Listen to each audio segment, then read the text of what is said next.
तो आज हम ब्रह्म सूत्र के तृतीय अध्याय मतलब थर्ड चैप्टर शुरू करेंगे।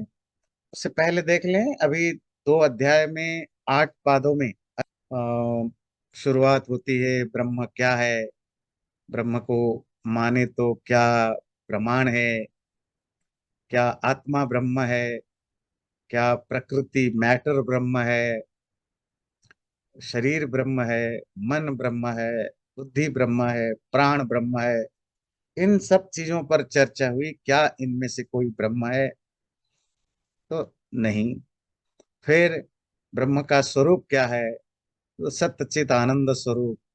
आत्मा और ब्रह्म में क्या फर्क है, प्रकृति और ब्रह्म में क्या फर्क है, इन सब का डिस्कशन हुआ। फिर हम आए फिजिकल बॉडी तक। ये जो शरीर है, जीव आत्मा है, उसमें आत्मा, माइंड, मतलब मन, बुद्धि, शरीर, इनका क्या संबंध है? क्या ये सब ओरिजिनल हैं या एक ही चीज है? इंद्रियां और मन और प्राण, इनके बीच में क्या ये सब एक ही हैं, अलग अलग हैं? क्या फंक्शन करते हैं? क्या इनमें से कोई ऐसा तो नहीं कि प्राण ही आत्मा हो, मन ही आत्मा हो, बुद्धि ही आत्मा हो? इन पर भी चर्चा हुई। फिर ये भी चर्चा हुई आत्मा रहती क्या है शरीर में, कि हृदय आकाश में, जिसको आप मस्तिष्क, मस्तक कहते हैं, सर पे एक पर्टिकुलर जगह पर, अंगूठे के बराबर जगह पर रहता है। ऐसे बहुत सारे चीजों पर डिस्कशन क्लियर हुआ। अब धीरे धीरे हम प्रैक्टिकल लाइफ पर आ रहे हैं, डेली लाइफ पर। अब अगला पॉइंट है, जब व्यक्ति मरता है तो हम कहते हैं कि आत्मा शरीर छोड़कर जाती है, नया शरीर को ग्रहण करती है। कैसे आत्मा जाती है तो आत्मा तो खुद जा नहीं सकती है। कौन इसको कौन इसका कैरियर, वाहन बनता है आत्मा को ले जाने में? और इस प्रसंग में क्योंकि वेदांत है, तो वो उपनिषद का कोई ना किसी उपनिषद के किसी ना किसी कॉन्टेक्स्ट के को आधार पर ही बात करता है। वो इन जनरल बातें वेदांत में नहीं होता। वो उपनिषद का ही कोई संदर्भ या कॉन्टेक्स्ट को उठाकर उसके साथ जोड़ करके बातें करता है। तो आज का जो सूत्र शुरू करेंगे वो उसी से है कि आत्मा जब शरीर से जाती है तो उसकी प्रोसेस क्या है, कैसे जाती है, कौन उसको हेल्प करते हैं, कौन उसके साथ जाते हैं, ये सब चीजें। तदंतर प्रतिपत्तौ रंघति संपरिष्वक्त प्रश्न निरूपणाभ्याम। आत्मा रंगति, रंगति मतलब गति करता है। आत्मा गति करता है, जाता है। कैसे? संपरिष्वक्त, अर्थात अकेले नहीं जाता, एनवलप्ड होकर के, किसी दूसरे के साथ अटैच्ड होकर के ही जाता है। कहाँ जाता है? तत् अंतर प्रतिपत्तौ, एक दूसरे शरीर की प्राप्ति के लिए। लास्ट वाली लाइन बाद में करेंगे। जब डेथ होता है, मृत्यु होता है, तो आत्मा शरीर से बाहर निकलती है। क्यों? क्योंकि एक दूसरे शरीर को ग्रहण करना है। तो दूसरा शरीर का मतलब क्या कोई बना बनाया शरीर है और उसके अंदर प्रवेश कर जाता है? नहीं। शरीर तो अभी बना भी नहीं। जिसको हम शरीर कहते हैं, ये फिजिकल बॉडी, वो तो कहीं बना ही नहीं। ऐसा नहीं कि आत्मा यहां से निकला और एक 25 साल के आदमी के शरीर के अंदर घुस गया। शरीर कहने से तो हम यही समझते हैं। आत्मा शरीर के अंदर प्रवेश नहीं करता। वो ऑलरेडी एक शरीर को साथ लेकर जाता है, जिसको हम कहते हैं सूक्ष्म शरीर या सटल बॉडी। उसी की चर्चा हम करेंगे। और वो सूक्ष्म शरीर उसकी कैरियर या वाहन बनता है। वो आत्मा जिस भी नए शरीर को धारण करने वाला है, फिजिकल बॉडी को धारण करने वाला है, तो उस प्रोसेस में, कंसेप्शन में प्रवेश करता है, जहां पुरुष का वीर्य और स्त्री की रजग, इनके माध्यम, इनके मिलन से वो प्रवेश करता है। फिर एक नया शरीर डेवलप होता है। तो बात हुई कि आत्मा अकेले नहीं जाती है, वो साथ में सूक्ष्म शरीर को लेकर के ही जाता है। सम परिष्वक्ता क्यों जाता है? तदंतर प्रतिपत्तौ, तदंतर कोई दूसरे शरीर की प्राप्ति के लिए। कैसा शरीर? डिपेंड करता है कि उसका कर्म कैसे रहा है। कर्म के हिसाब से मनुष्य का शरीर, पशु पक्षी, कीड़े मकोड़े, पेड़ पौधे, झाड़ियां, डिपेंड करता है कि उसके कर्म कैसे रहे हैं।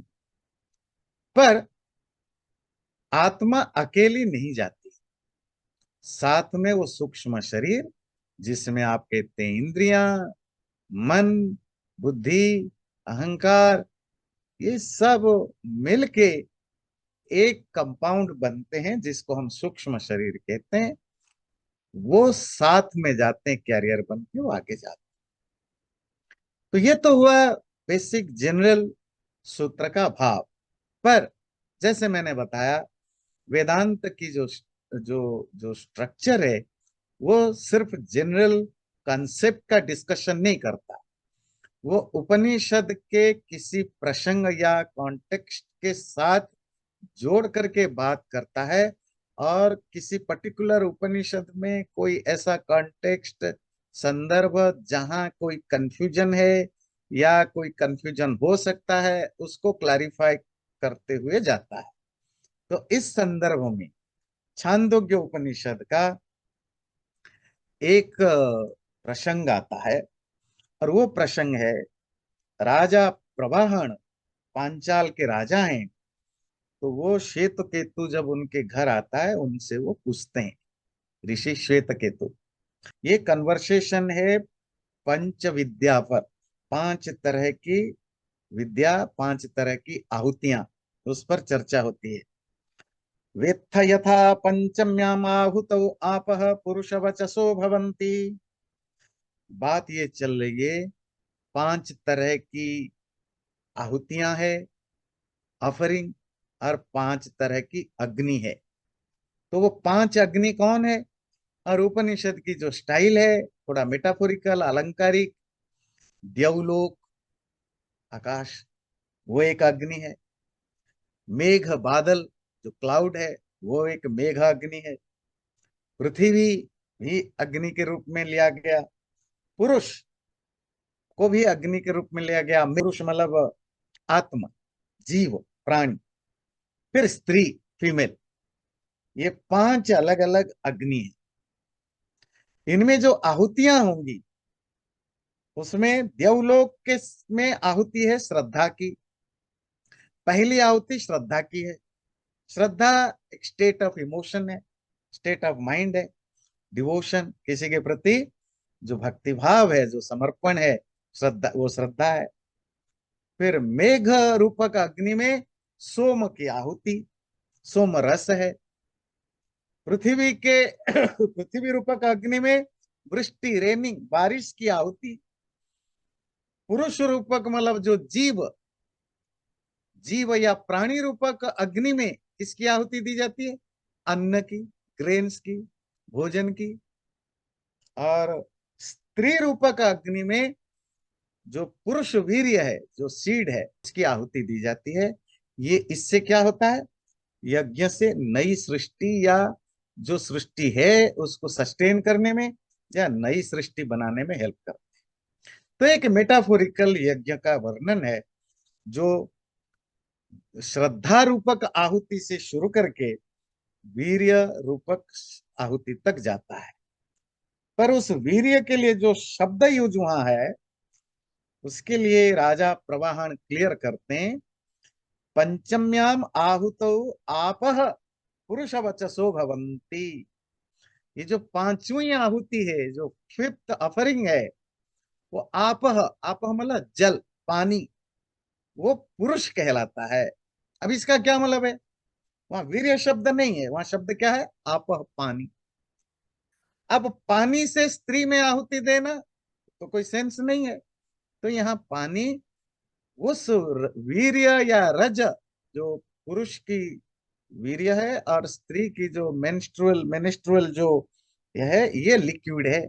इसी को यहाँ वीर्य कहा, क्योंकि इन दोनों के मिलने से ही जो नया शरीर का बनना शुरू होगा।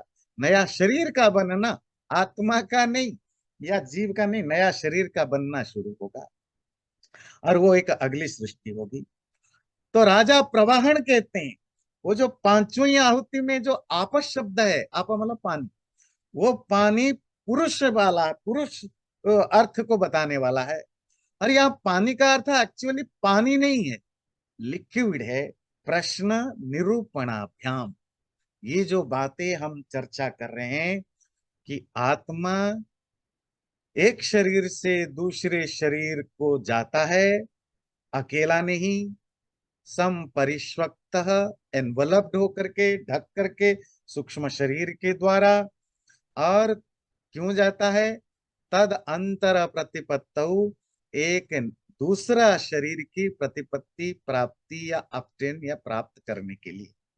ये तो हो गया। तो लास्ट लाइन है प्रश्न निरूपणाभ्याम, प्रश्न और उत्तर, क्वेश्चन और आंसर के द्वारा ये बात बताई गई है। कहा? जो प्रसंग अभी हम चर्चा कर रहे हैं, ये जो पंचाग्नि वाला जो कंसेप्ट एक छांदोग्य उपनिषद में 5-3-3 में आया है, इसी बहाने अभी जो 5-6 श्लोक 5-6 सूत्र हम पढ़ेंगे, उस छांदोग्य उपनिषद की ये जो प्रसंग है पंचाग्नि, उसमें कुछ थ्योरी है, कुछ शब्द है, उसको भी क्लैरिफाई करते हुए चलेंगे और डिस्कशन भी होता रहेगा।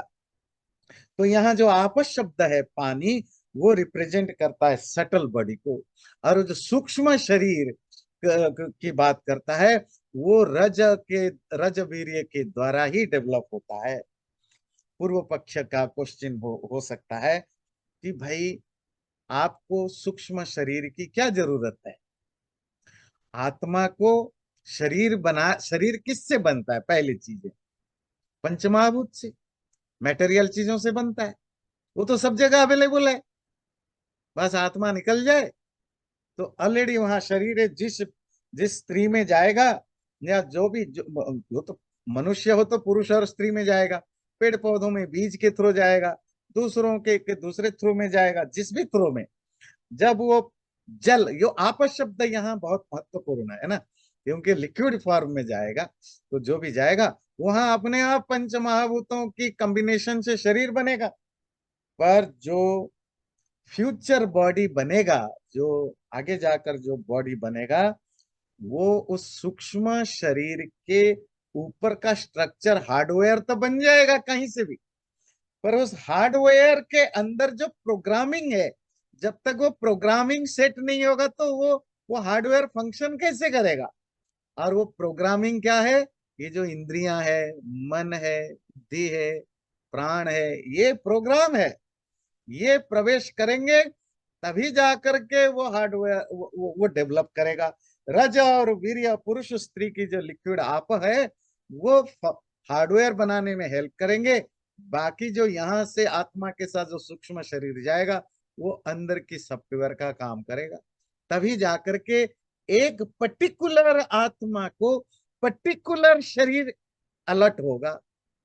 अगर ऐसा आप कहेंगे कि नहीं, बाजार में तो सब जगह हवा, पानी, आकाश, जल सब कुछ है, तो आपको लेकर जाने की क्या जरूरत है? अपने आप बन जाएगा।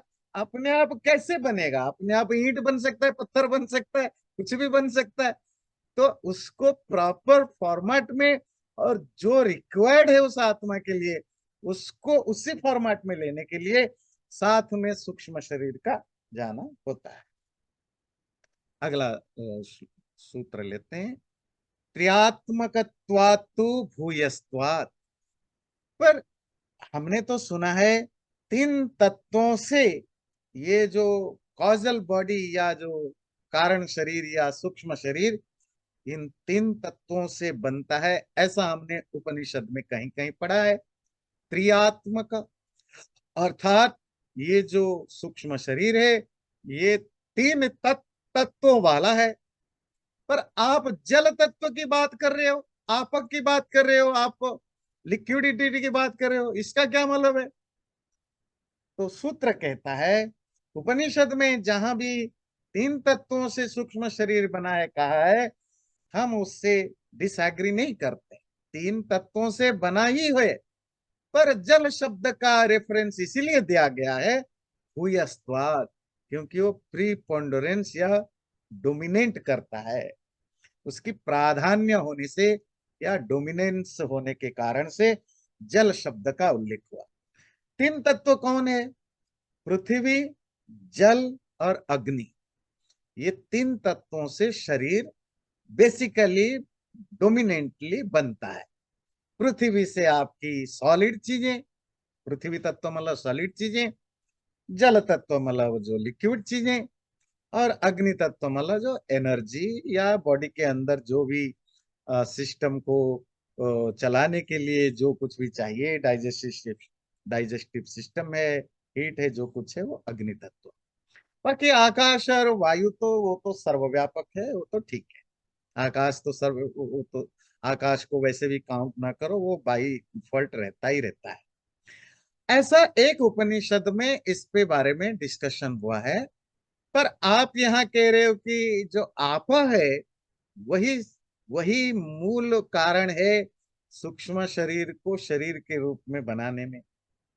तो सूत्र यहाँ सिर्फ इतना कहता है, इन तीन तत्व तो रहते हैं, पर इन तीन तत्वों में जो मुख्य है, जो जो प्रोमिनेंट रोल निभाता है बनाने में, सूक्ष्म शरीर से जो शरीर बनाने में जो सबसे डोमिनेंट रोल अदा करता है, वो जल तत्व है।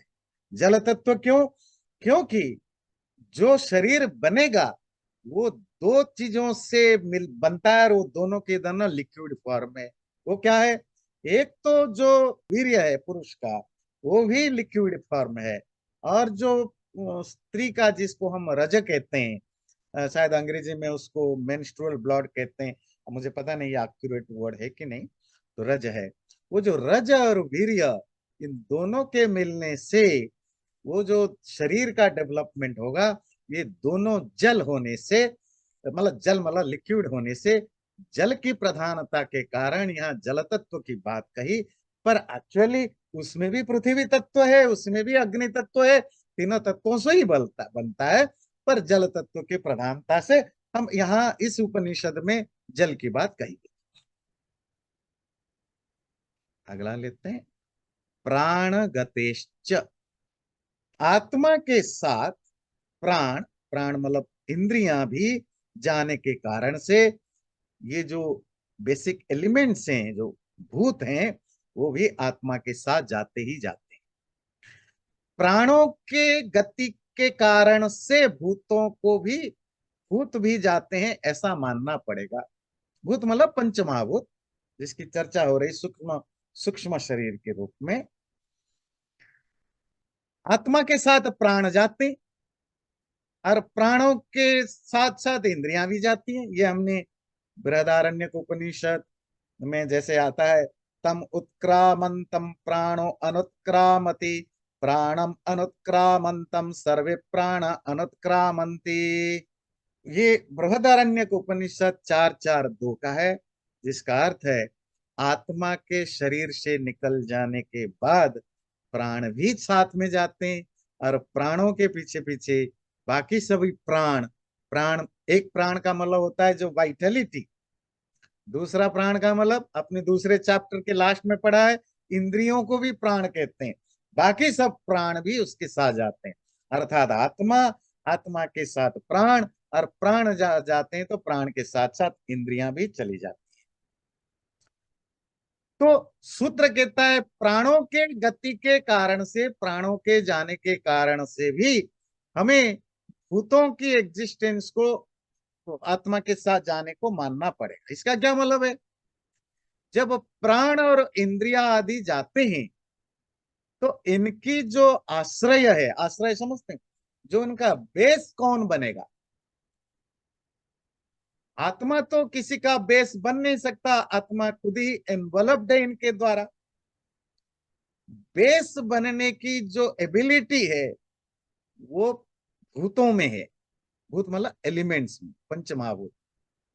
इसीलिए सूक्ष्म शरीर, वो जो कॉम्बिनेशन है इंद्रियों का और बाकी चीजों का, उसमें पंच महाभूतों की भी जॉइनिंग बनी रहती है सूक्ष्म रूप में, क्योंकि ये नहीं होंगे तो प्राण आदियों का बेस या आश्रय फिर कौन बनेगा जो उनको कैरी करे, कैरियर की भूमिका वो निभाते हैं।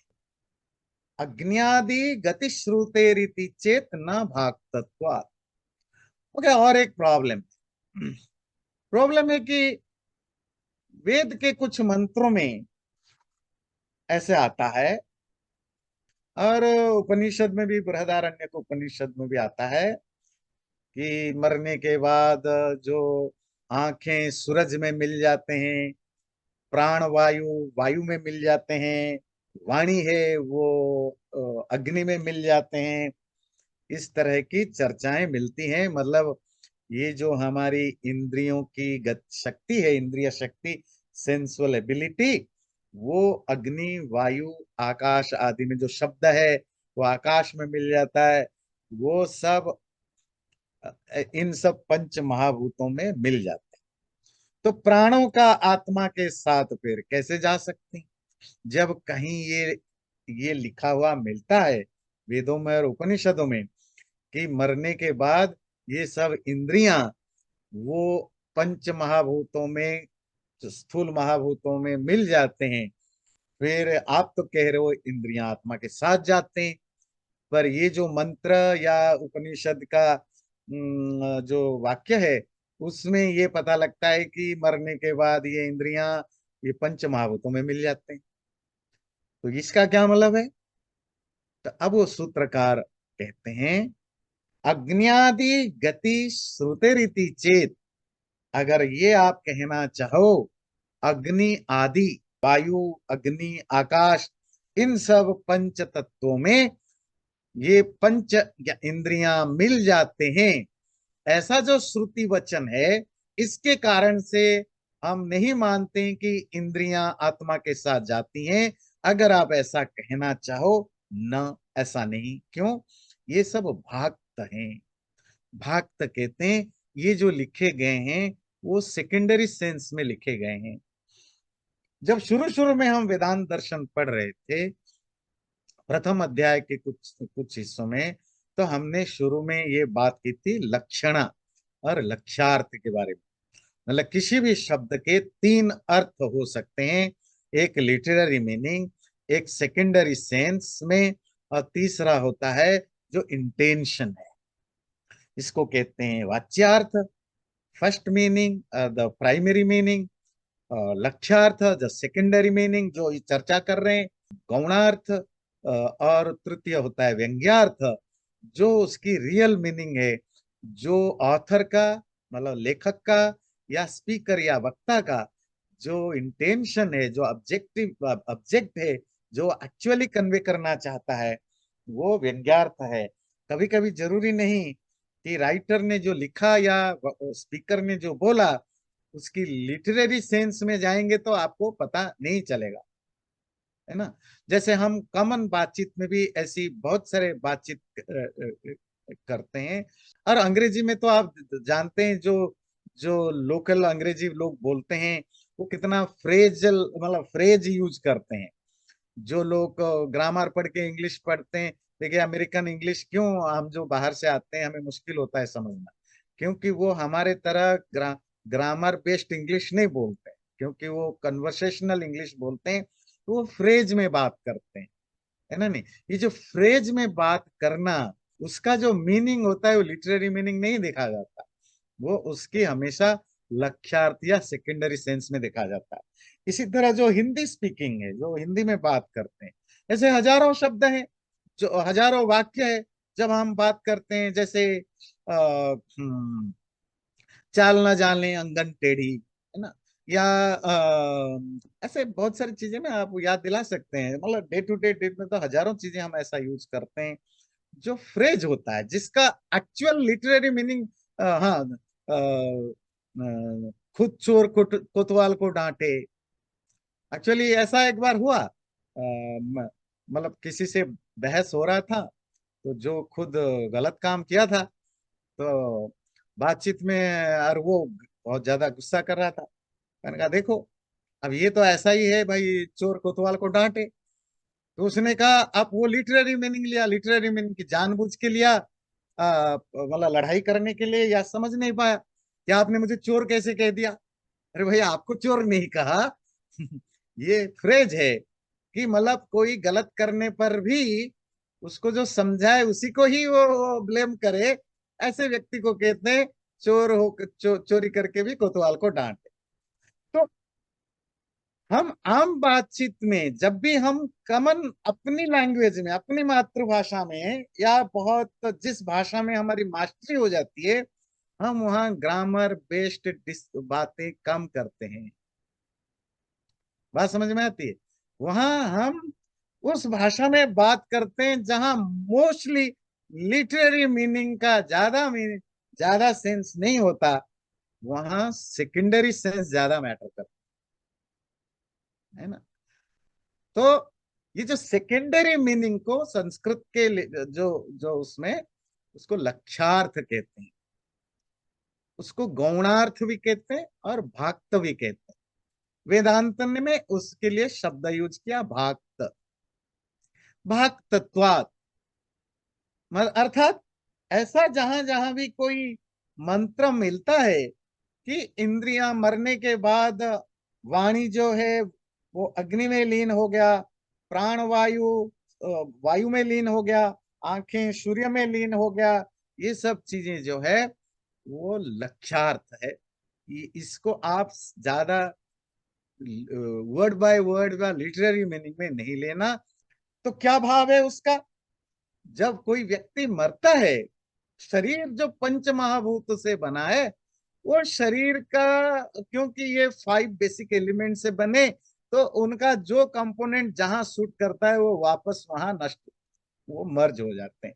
बस उतना भाव है इसका। ये अर्थ बिल्कुल नहीं है कि आंखें एक्चुअली जो देखने की शक्ति है वो सूरज में मिल जाती है या प्राण वायु में मिल जाता है। अगर ऐसा होता तो फिर उसी वाक्य के, ये बृहदारण्यक उपनिषद 3:2-13 के है, उसी वाक्य में आगे भी आता है, आकाशम आत्मा, आत्मा आकाश में मिल जाता है।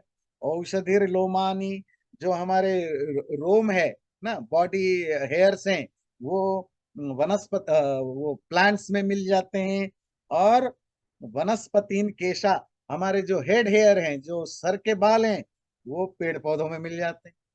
ये कभी संभव है कि भाई आपका मरने के बाद आपकी जो बॉडी, जो हेयर है, वो पेड़ पौधों में मिल जाए और आत्मा आकाश में मिल जाए? ये संभव नहीं है।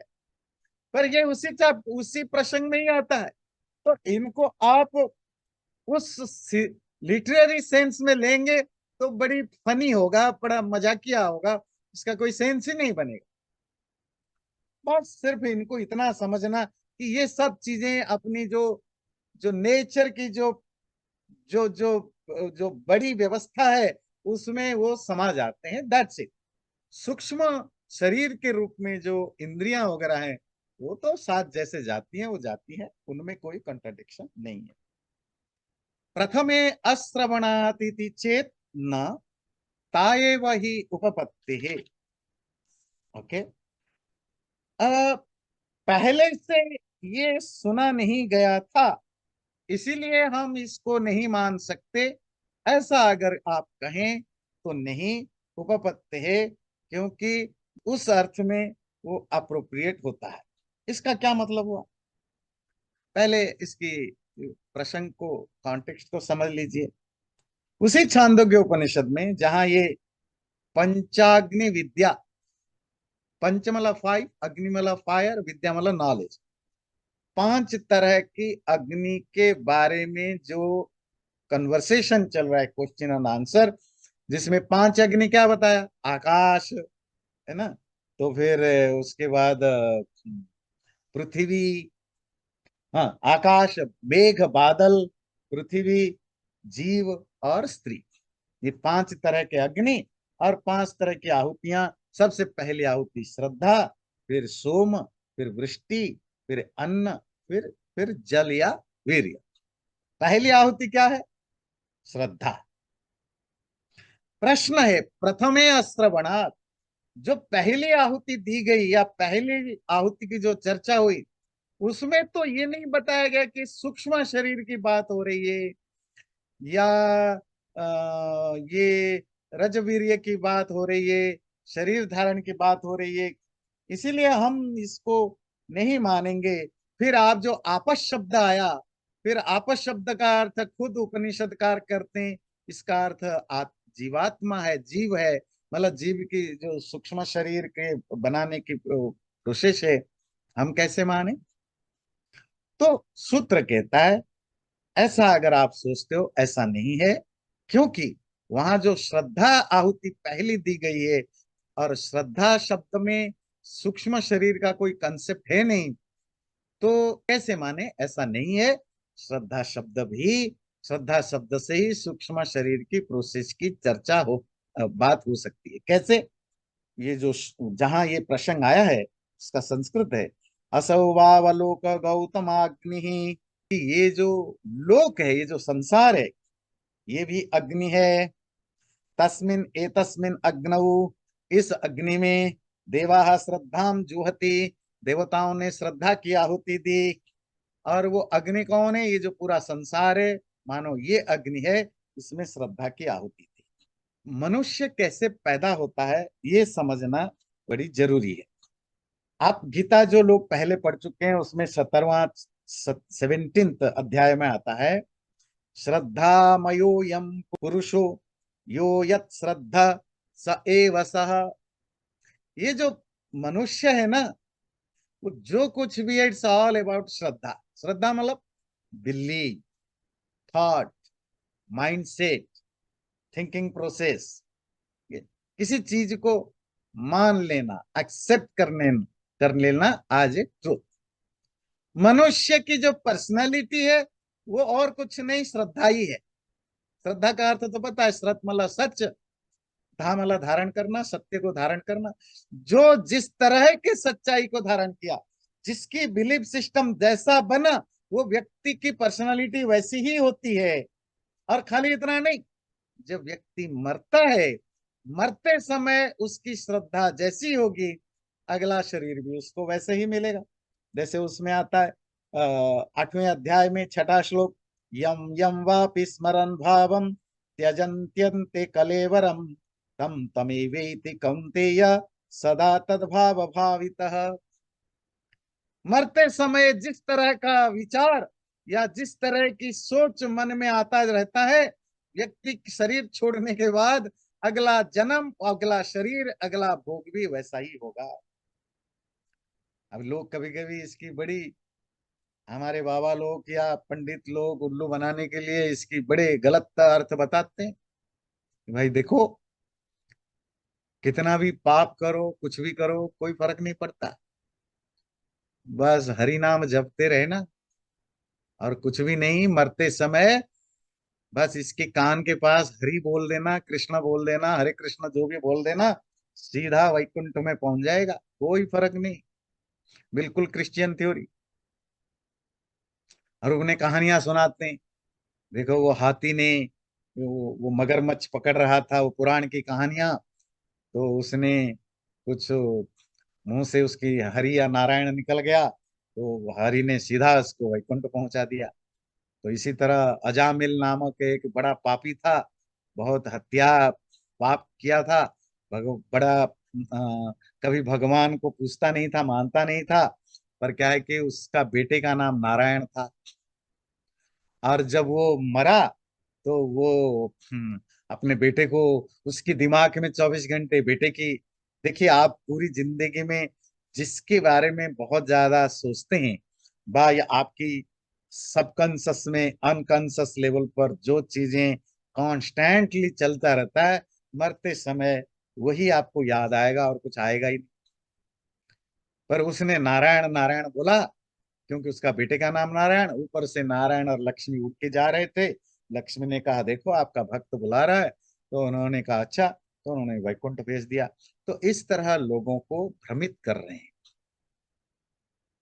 और बात क्या है, ये बड़ा बहुत साइंटिफिक बात है और बहुत नेचुरल बात है जो गीता में ये बोला कि आप पूरी जिंदगी में जिन चीजों को मानते हो, या आप जिस चीज के बारे में आपके मन में हमेशा विचार बना रहता है, मरते समय आप कितना गायत्री मंत्र लगवा दो कान में, ओम ओम करवा दो, हरि नारायण करवा दो, है ना, त्रयंबकम करवा दो, वो सब सुपरफिशियली जाएगा।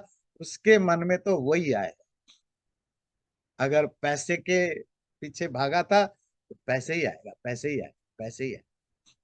वो बोल नहीं पा रहा होगा पर मन में पैसे ही आ रहा हो। हमने एक कहानी सुनी थी, मतलब एक सच्ची कहानी। तो एक उपदेशक बता रहे थे कि उनके गांव में कोई बुजुर्ग है। डॉक्टर ने बोल दिया कि अभी एक दिन दो दिन में चले जाएंगे, वो जा ही नहीं रहे। हफ्ते भर हो गया, उनके बेटा बहू सब परेशान आकर घर में इकट्ठा हैं, बिल्कुल लास्ट स्टेज पर पड़े पर प्राण नहीं निकल रहा है। तो इनको बुलाया, बोले पंडित जी आप जरा आइए देखिए, कुछ करिए, कुछ मंत्र फंत्र बोलिए, कुछ करिए कि जल्दी इनकी आत्मा निकल जाए। तो पंडित जी गए, तो उन्होंने देखा कि वो जब उनसे कोई मिलता है वो कुछ बात कर रहे हैं, कुछ कह रहे हैं। तो उन्होंने अंदाज लगाने की कोशिश की, कहीं वो ये तो नहीं कह रहे हैं, ये तो नहीं कह रहे हैं, ये तो नहीं कह रहे हैं। तो उन्होंने वो हर चीज कोशिश की, वो जो जो कुछ उनके, क्योंकि वो प्रॉपरली समझ में तो आता नहीं भाई, जब डेथ बेड पर पड़ा है उसमें इतनी एनर्जी कहाँ है कि वो प्रॉपरली कोई वर्ड को बोल सके। पर वो कुछ बोल रहे हैं, और बार बार वो आंखें दिखा रहे हैं ऐसे। हाथ नहीं चल पाता है तो आंखें दिखा रहे हैं ऐसे, पर कुछ समझ में किसी को नहीं आता है। तो पंडित जी ने ऐसे तुक्का बहुत सारी चीजें उन्होंने गेस किया। एक गेस किया कि क्योंकि वो बनिया घर के थे, जिनका डेथ होने वाला था, व्यापारी थे। उन्होंने कहा कि इनकी चाबी कहाँ पर है, ट्रंक की जो ट्रेजरी की चाबी कहाँ पर है। तो बहू ने बोला मैंने ले लिया है। कहाँ रखा था? कि तकिया के नीचे रखा करते थे। तो वो आंखें, बोले ऐसा करो वो चाबी लेकर के आओ। वो बहू चाबी लाई, उनके हाथ में पकड़ाई, बस एक सेकंड के अंदर डन। तो पंडित जी ने बोला कि वो तब से चाबी चाबी कर रहे हैं, और आंखों से इशारा कर रहे हैं तकिया के नीचे, और तुम छुपा के भाग गए हो चाबी लेकर के। तो तुम 4 दिन से तो गायत्री मंत्र, ओम जप, पता नहीं क्या क्या मंत्र चला रखे हो, उनके अंदर सिर्फ चाबी जा रहा है। वही धन, चाबी मतलब धन जहां रखा है वो धन। क्या होता है, हम लोगों को जज करते हैं उनकी एक्सटर्नल हाव भाव से। आपको लगता है ये व्यक्ति बहुत अच्छा बोलता है, बहुत धार्मिक है क्योंकि वो यज्ञ हवन मेडिटेशन करता है, या जो भी, ये किसी भी, या ये बहुत बुरा आदमी है क्योंकि ये बहुत रफ बोलता है, रूड बोल। हम उनके एक्सटर्नल एक्टिविटीज से लोगों को जज करते हैं। पर आपकी जो पर्सनालिटी है वो कुछ और होता है, क्योंकि हमारा जो एक्सटर्नल हाव भाव है वो सोसाइटी में अपने आप को एक्सेप्टेबल बनाने के लिए होता है। इसी तरह की हमारी ट्रेनिंग, अपब्रिंगिंग, या इसी तरह का प्रेशर के कारण बचपन से हम ऐसा बन चुके हैं कि अंदर कितने भी पैसे की लालच हो, हर व्यक्ति इतने खुला नहीं होता है, ऊपर से अच्छा दिखाता है। अंदर से कितना हिंसा का भाव हो, ऊपर से कभी किसी ने चींटी को भी नहीं मारा। तो बहुत सारे रीजन, कारण होने के कारण से हम, हमारा एक्सटर्नल बिहेवियर अलग। नंबर टू, कभी कभी वो व्यक्ति खुद भी बहुत इच्छा है उसको कुछ पाने की, कुछ खाने की, कुछ करने की, कुछ भोगने की, पर वो किसी भी कारण से नहीं कर पा रहा है या नहीं कर पाया। तो आ, उसके सबकॉन्शियस में वो दबा पड़ा रहता है, या अनकॉन्शियस में दबा पड़ा रहता है। वो जो इच्छा पूरी नहीं हुई, पूरी जिंदगी में वही चीज घूमता रहता है, सब कुछ होने पर भी वो घूमता रहता है। मरते समय वो जो पूरी जिंदगी सबकॉन्शस में कॉन्शस में घुमा रहा, उसने कभी बोल नहीं पाया, या बोला भी हो या नहीं भी बोला, उसने किया भी हो नहीं भी किया हो, बताया हो नहीं भी बताया हो, पर उसके माइंड में वही कॉन्स्टेंटली चलता है। मरते समय आप भी वही ही हावी होगा। वही तुम्हारी श्रद्धा है, और उसी श्रद्धा के बेस पर तुम्हारा अगला शरीर डिसाइडेड होगा, कैसा शरीर मिलेगा। तो श्रद्धा आपकी अगले शरीर का कारण होता है। बात समझ में आई? आपकी श्रद्धा आपके अगले शरीर का कारण बनता है। अब इसीलिए पंचाग्नि विद्या में पहली आहुति श्रद्धा की दी, लास्ट आहुति आपह जल या वीर्य की दी। इनके बीच में जो कड़ी वो समझनी पड़ेगी, अर्थात वो श्रद्धा या तुम्हारा विचार या जो थॉट है, वही कैसे धीरे धीरे धीरे जा करके तुम्हारे सूक्ष्म शरीर के कारण बनते हैं। अगर आप कहोगे नहीं ये तो आप जी बहुत ज्यादा खींचतानी करके अर्थ कर रहे हो, अगेन वो जो भक्त शब्द आपने इससे पहले पढ़ा, सेकेंडरी सेंस सारे शास्त्रों में यूज होते हैं, उसको कभी नहीं इग्नोर करना। अगर आप नहीं मानते हो तो अगला एक बड़ा खूबसूरत एग्जाम्पल देते हैं कि ऋग्वेद के 9वें मंडल में 46 सूक्त में चौथा मंत्र है, जो कि यज्ञ में एक पर्टिकुलर चीज में यूज होता है। उसमें गो भी ही श्रेणीत मत्सरम, गो समझते हैं गाय, गाय के साथ सोमरस को मिलाना। अब आप क्या करोगे? अगर आप शास्त्रों को कैसे अर्थ निकालना है ये नहीं समझा, आप कहोगे कि भाई गाय को मारो और गाय के मांस से सोमरस मिलाओ। पर आगे उसी के अर्थ निरुक्तकार और ब्राह्मण ग्रंथ करते हैं। गो नाम गोहो विकार, गाय की जो विकार होते हैं अर्थात दूध, दही, घी, पनीर आदि, उनको भी गो कहा जाता है, गो के विकार होने के कारण से। तो दूध में सोमरस को मिला करके पर्टिकुलर टाइप की आहुति बनाई जाती है, जिसको दी जाती है। पर यहाँ दूध शब्द नहीं दिया, गो शब्द दिया, ये भी लक्ष्यार्थ से ही आता है। इसी तरह आपने किसी व्यक्ति को पूछा, मतलब कोई गुरुकुल है, गुरुकुल मतलब स्कूल समझ लीजिए आजकल, प्राचीन काल में गुरुकुल, तो बोले हमारा गुरुकुल प्रयाग में है। तो प्रयाग में कहा? अब वो प्रयाग प्रयाग प्रयागराज तो समझते हैं, इलाहाबाद, उसमें तो सैकड़ों गलियां हैं, सैकड़ों कॉलोनियां हैं, कम्युनिटीज हैं, कहाँ पर है? तो उसने बोला कि गंगा के किनारे। भाई गंगा के किनारे तो बहुत कुछ है। तो नॉर्मली लोग इतनी सारी बातें नहीं करते हैं। प्रयाग में हमारा गुरुकुल तो बिल्कुल गंगा के ऊपर ही है। तो संस्कृत में उसके लिए शब्द है गंगायाम गुरुकुला। गंगा के ऊपर कैसे गुरुकुल होगा? गंगा में तो पानी है, पानी में कोई गुरुकुल होता है? कोई कोई बिल्डिंग, कोई स्ट्रक्चर थोड़ी हो सकता है। मतलब गंगा के इतने क्लोज है, मान लेना कि गंगा में ही है। नोएडा में, गुड़गांव में, फरीदाबाद में रहने वाले लोग जब भारत के किसी दूसरे देश राज्य में जाते हैं या भारत से कभी बाहर जाते हैं, उनको कोई पूछता कहाँ रहते हो, कहते दिल्ली में रहते हैं। पर नोएडा तो यूपी में आता है, गुड़गांव तो हरियाणा में आता है। पर आपने झूठ बोला, नहीं बोला। इसी तरह की बात होती है। तो क्या सेंस है कि दिल्ली के क्लोज, दिल्ली के बहुत क्लोज दिखाने के लिए हम दिल्ली में ही बोलते हैं।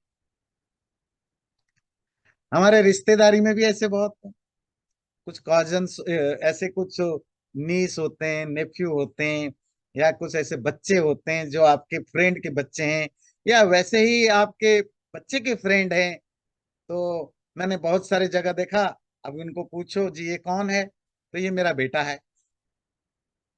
अच्छा, जब बातचीत चलती है तो वो बेटे वाली बात नहीं होती है, तो फिर पता लगता है ये बेटा नहीं है, मतलब वो तो कोई नेफ्यू है, नीस है, या कुछ बहुत है, पर जस्ट वो बेटे के जैसा ट्रीट करते हैं तो इनको बेटा बोलते हैं।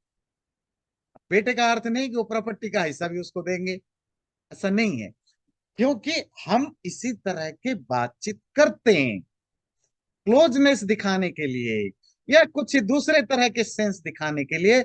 हमारी हम हमेशा लिटरेरी मीनिंग में यूज नहीं करते हैं। इसी तरह वेदों में भी उपनिषदों में भी इस तरह के प्रयोग बहुत होते हैं। जब कहा श्रद्धा ही सूक्ष्म शरीर, श्रद्धा से सूक्ष्म शरीर बनता है, ऐसा नहीं कि श्रद्धा जो है वो कोई बेसिक एलिमेंट है जिससे सूक्ष्म शरीर बनेगा। श्रद्धा मतलब यहाँ जो जो मनोभाव है, जो स्टेट ऑफ माइंड है, उसके वो सूक्ष्म शरीर बनाने के लिए सहायक होता है। इसी तरह यहाँ आपस शब्द जो है जल, वो जल भी सूक्ष्म शरीर के ही सिनोनिम के रूप में यूज हुआ है। और जो सूत्र में कहा कि आत्मा जब शरीर से निकलती है तो वो आवेष्टित एनवलप्ड होकर के निकलता है, वो उस आपा से इन्वॉल्व होता है, मतलब उस सूक्ष्म शरीर से ही इन्वॉल्व होकर के निकलता है। तो यहाँ वो श्रद्धा ही आपह जल है, वही जल है जिस जो वीर्य या रज है, वही वीर्य और रज ही सूक्ष्म शरीर के रूप में ही होता है। तो चलिए यहीं रखते हैं क्योंकि अगला थोड़ा बड़ा है। चैनल को सब्सक्राइब जरूर करें और वीडियो अच्छा लगे लाइक भी जरूर करें।